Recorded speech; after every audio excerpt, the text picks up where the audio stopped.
Anda enggak apa-apa, terus jadi orang diketahui. Di antara seluruh pasukan-pasukan khusus di dunia, Anda tahu kalau di Amerika Green Beret, itu pasukan khusus yang dahsyat kemampuannya. Ada SAS di Inggris, terus di Mossad di Israel. Saya ingin katakan sama Anda, dari seluruh pasukan khusus di dunia, Indonesia nomor 3 terbaik di dunia. Jadi Amerika kalah sama Kopassus kita. Amerika, pasukan khususnya Amerika kalah sama Kopassus. Yang bisa menandingi cuman Israel sama Jerman. Cina kalah, Inggris kalah, semua kalah sama Amerika. Padahal fasilitasnya sangat rendah, sangat minimal. Apalagi Indonesia tentaranya bagus, apalagi fasilitasnya memadai, maka tidak ada yang bisa menandingi tentara Indonesia. Itu pun tidak ditakuti oleh dunia. Kalau mereka tidak menyerang secara militer ke Indonesia, yang ditakuti bukan tentara, bukan polisi, yang ditakuti itu Anda. Repot, musuh Anda itu repot. Apalagi yang belum punya kerjaan. Belum punya kerjaan, didatangi musuh, enak toh? Loh, kini nggak punya kerjaan ya dikasih. Ayo udah. Dan tidak ada orang yang senekat orang Indonesia, bener nggak? Kata nekat nggak ada bahasa Inggrisnya, nggak ada bahasa Arabnya. Hanya bahasa Indonesia ada nekat. Berani naik kereta api di atapnya 200 orang. Kereta listrik lagi. Sebelum dilarang dulu. Betul nggak, Pak? Belum lagi bonek, 1000 orang dari Surabaya ke Jakarta tidak sanggup sepeser pun. Berani naik kereta, berani hidup di Jakarta, di pinggir-pinggir jalan, berani pulang. Hanya orang Indonesia berani seperti itu. Itu pun di atas kereta api nggak berpegangan dengan tegang. Enggak, mereka gini. Di atas kereta itu orang Indonesia. Jangan lawan rakyat Indonesia. Itu pengumuman di seluruh langit, bumi, dan jagat raya. Jangan sekali-sekali berani melawan rakyat Indonesia. Ekonominya hancur lebur secara kenegaraan. Tapi lihatlah, mana ada hidup melebihi enaknya hidup di Pulau Jawa, di seluruh pulau-pulau Indonesia. Di sini enak sekali, Mas. Tadi saya bilang, di rumah yang kita transit tadi, saya bilang, gubernur Mesir rumahnya 1/4 dari rumah Anda. Di sini rumah di kecamatan-kecamatan bagus-bagus.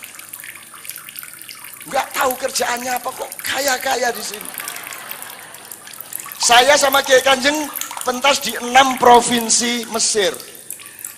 Itu rumah gubernur tuh kordennya aja memalukan. Kordennya aja kita dikasih nggak mau. Begitu miskinnya mereka. Sementara di Indonesia kemudahan hidup luar biasa. Gaji sedikit tapi barang murah di sini. Kalau murah itu dalam arti dibanding di luar negeri. Kalau di Amerika $1 nggak dapat apa-apa. Untuk hamburger satu itu butuh $6, minimum $4,5. Di sini $1 berapa? 10.000. Berapa? Bisa makan kenyang nggak 10.000? 2 kali makan tambah kopi, teh, kerupuk. Apalagi kerupuk 15 ngaku cuma 2. Jadi di sini hidup itu sangat enak, justru karena rakyatnya hebat. Udah, mau beli apa? Jam berapa? Keluar rumah jam berapa? Mau beli apa? Ada nggak?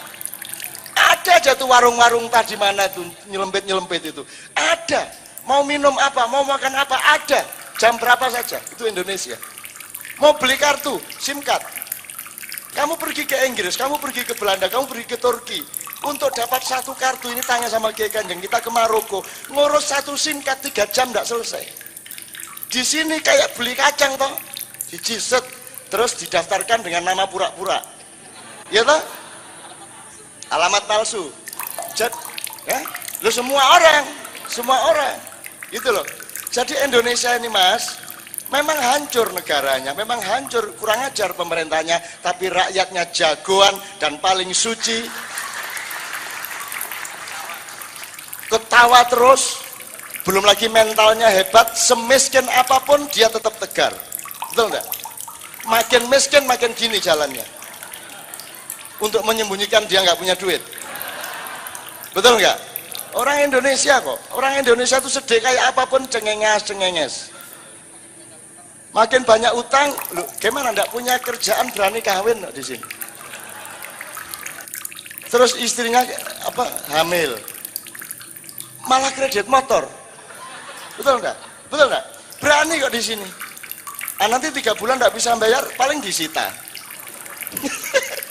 Indonesia jangan dilawan. Indonesia, Allah, insya Allah dengan pengetahuan saya melihat rakyat Indonesia, aku keliling tiap malam ganti kota, bertemu dengan pahlawan-pahlawan seperti Anda, dan aku yakin suatu hari Indonesia akan memancar menjadi mercusuar dunia.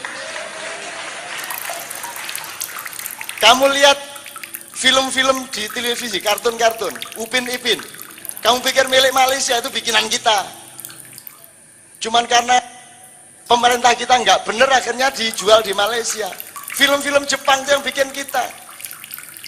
Musik-musik film Jepang yang bikin orang tuli di Jakarta. Piala Dunia yang bikin orang mana? Orang Jawa Barat. Bola dunia untuk sepak bola, orang mana yang bikin? Orang Jawa Barat.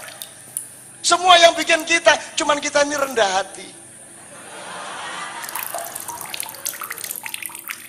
Semua orang nggak tahu. Dan yang paling rendah hati dari semua itu kan Yogyakarta. Yogyakarta itu pernah juara PSSI di tahun 1938. Akhirnya Sri Sultan Hamengkubuwono IX, kamu ndak usah mentang-mentang. Untuk apa kamu mengungguli orang lain, ndak baik. Kamu harus merendah. Sejak itu Jogja ndak pernah juara lagi. Demi kebudayaan dan rasa rendah hati.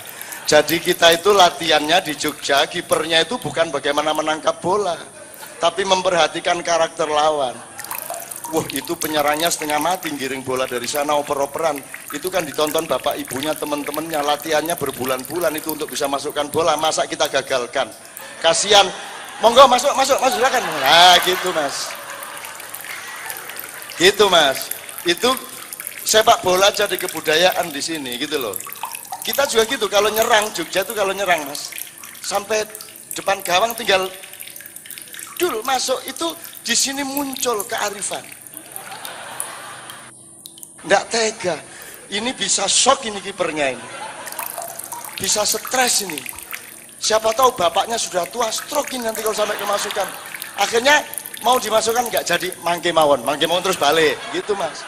Itu Yogyakarta. Jadi mas, tidak ada manusia dengan kekayaan psikologi dan kebudayaan melebihi bangsa Indonesia. Kita bangsa yang tangguh. Negara kayak apapun, 2014 kayak apapun, rakyatnya tetap tangguh seperti Anda sekarang ini. Memang alhamdulillah kalau 2014 bisa kita rubah benar-benar pemerintahannya. Tapi Anda tidak mungkin mendapatkan pemimpin sejati dari parpol. Sementara yang selain parpol tidak boleh mengajukan calon presiden. Saya punya sistem, tapi saya tidak akan ngomong, mereka tidak butuh saya. Saya punya sistem untuk masa depan Indonesia, bagaimana pemilunya, bagaimana politiknya, bagaimana konstitusinya. Saya bisa ceritakan kepada Anda kesalahan dasar Republik Indonesia, saya bisa ceritakan, tapi tidak baik di sini, kapan-kapan aja. Artinya saya tahu, insya Allah mempelajari semuanya. Saya temannya KPK, saya temannya Anas, saya temannya yang terdakwa, saya juga temannya yang mendakwah. Saya temannya semua orang. Saya bisa masuk penjara mana saja, kapan saja, jam berapa saja. Saya boleh masuk kantor mana, kapan saja, di mana saja, tanpa ada halangan. Karena apa? Karena mereka senang kalau ada saya. Itu aja. Jadi saya boleh masuk kemana-mana. Saya kalau mau masuk Cikias tidak boleh ada persyaratan, tidak boleh diperiksa, tidak mau saya. Kalau saya dibutuhkan suatu hari saya pernah mengantarkan rombongan ke Cikeas, saya bilang, saya datang tapi jangan ada pemeriksaan dan harus percaya sama saya, dan menteri-menteri boleh datang kecuali Andi Malarangeng. Andi Malarangeng tidak boleh datang, kalau dia saya lihat ada wajahnya saya akan balik, tidak akan masuk ke pintu Cikeas. Bener mas, begitu saya masuk tidak ada pemeriksaan, terus mereka bilang, ini beres-beres sudah sama Cak Nun, tidak ada masalah, beres, aman, gitu mereka keamanannya. Jadi saya masuk, moto boleh, teman-teman moto boleh, video boleh, tidak ada masalah. Dan kemudian kita rapat, SBY mengatakan, saya mohon Cak Nun memimpin rapat karena saya tidak menguasai masalah, gitu. Ya kalau gitu saya aja presidennya Pak, saya bilang gitu. Ya tapi akhirnya saya pimpin rapat, dan yang seharusnya berjam-jam saya ringkes 40 menit selesai semua masalah. Saya tidak akan ceritakan masalah apa, dulu saya masih bantuin awal-awal. 2004 sampai 2008 saya masih bantuin dikit-dikit, sekarang saya tidak bantuin lagi. Karena sudah keterlaluan, jauh melebihi Soeharto jahatnya sekarang ini. Ya, tapi tidak usah dinikmati kejahatan orang. Ya. Juga tak usah nangis. Ya oke, jadi Mas gitu ya Mas. 2014 saya ingin peringatkan satu hal. Pertama, pastikan kemandirianmu. Rizki siapa yang punya? Allah. Sudah toh? Anda kerja terus. Nanti kalau umpamanya kesibukan kita di Indonesia 2014 bukan pemilu, tapi bencana alam, tolong siap. Kalau umpamanya ada 9 gunung akan meletus di Pulau Jawa, dan seluruh Indonesia dari Aceh sampai Flores akan berderet-deret umpamanya sampai 16 sampai 21 gunung, jangan kaget. Di sini kan jauh dari gunung. Tenang sampean, cuman deket dari pantai masalahnya. Loh, wiritan soal air, nanti saya kasih wiritan soal air supaya air taat sama Anda semua.